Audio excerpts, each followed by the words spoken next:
The famous YouTuber David Dobrik has landed himself in the middle of controversy on more than one occasion. In fact, he's got 10 of them that I'm going to share with you guys today. I'm your host for this one, I'm Joss Bedard, and today on Beyond the Screen we are checking out 10 times that David Dobrik went too far. Subscribe, ring the bell to never miss another video, and make sure you guys check out our new channel called Top 10 Central. You will find me over there as well as some other hosts from Inform Overload and hosts from Most Amazing Top 10. Basically, we react to funny videos, memes, pictures, and we just have a lot of fun. So make sure you subscribe, and we will also link it down below with our social media links. Starting off our list, number 10 is the time he made a plane crash skit.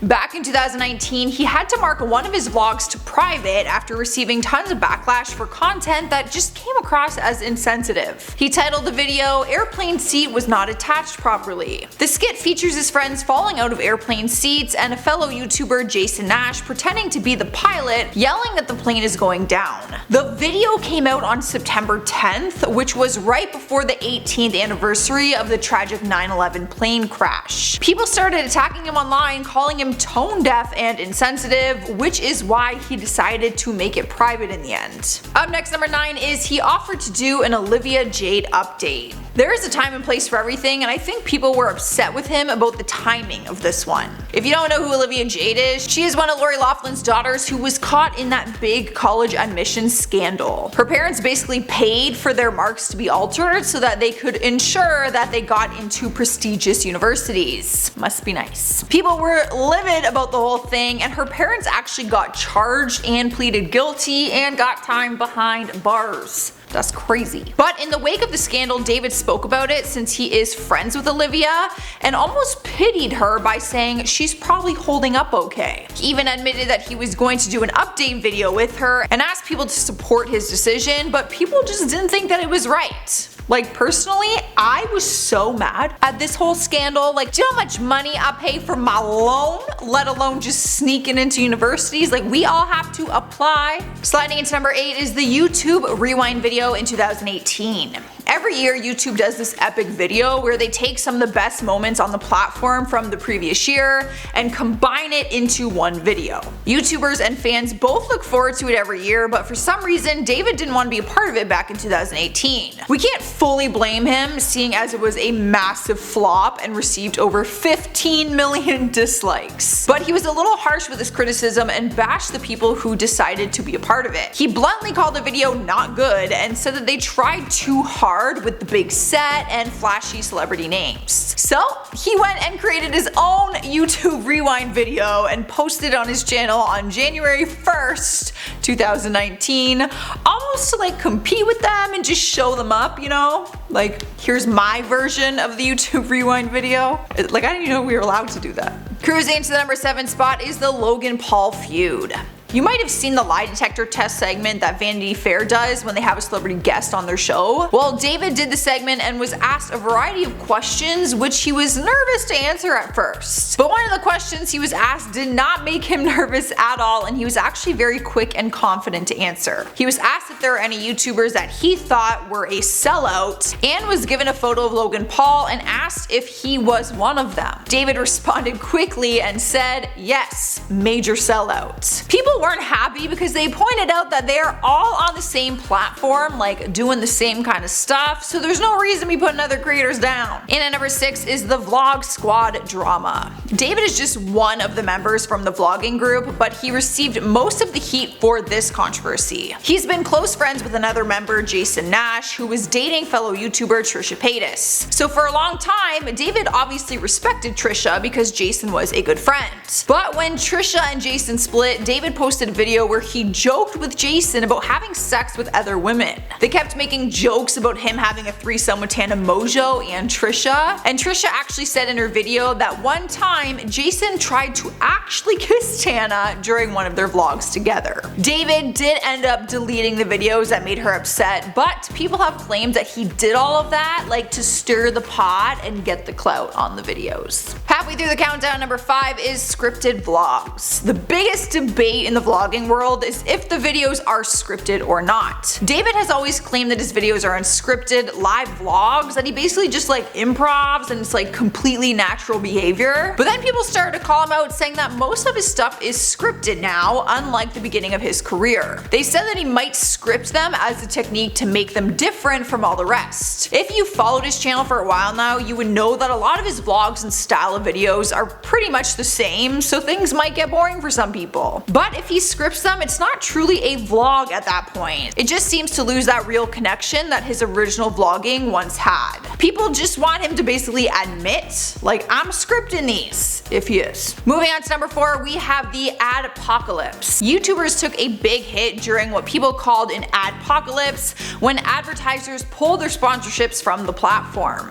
David was one of the YouTubers heavily affected by it, and he opened up to Men's Health about it, saying he was making over $275,000 a month and it dropped to under $2,000. But the reason for it is kind of his fault, and people were a bit annoyed that he was even getting away with it and making $275,000. His videos used a lot of copyrighted songs and the content was more inappropriate than others, so he took a huge hit. Now, working for YouTube, I know how difficult it is to work your way around copyright claims. Like, it's not easy, so I don't even know how he's like able to get away with it.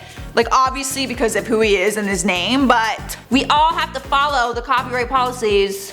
In the 3rd spot is the breakup jokes about Liza. Hearts were broken when David posted a video titled "We Broke Up," where he and ex-girlfriend Liza Koshy talked about why they were no longer together. The whole video was really raw and emotional, and they basically just said that they are better off as friends. But Liza was a hot mess throughout the video. The girl could not stop crying and it was literally so sad. But not long after the breakup video, David started making jokes in his vlogs about Liza and the breakup. People just thought it was disrespectful, seeing as she wasn't cracking jokes about it in her videos or doing anything for extra views. Fans loved them together, and after dating for 3 years, people just didn't expect him to make jokes like that with his friends in his vlogs. Taking over the number 2 spot is Donald Trump comments. I think giving your opinion about President Donald Trump is always a risk because everyone feels so strongly about it, even good or bad. During a 2019 episode of his Views podcast, he started a war on social media after admitting that he has friends who support Donald Trump.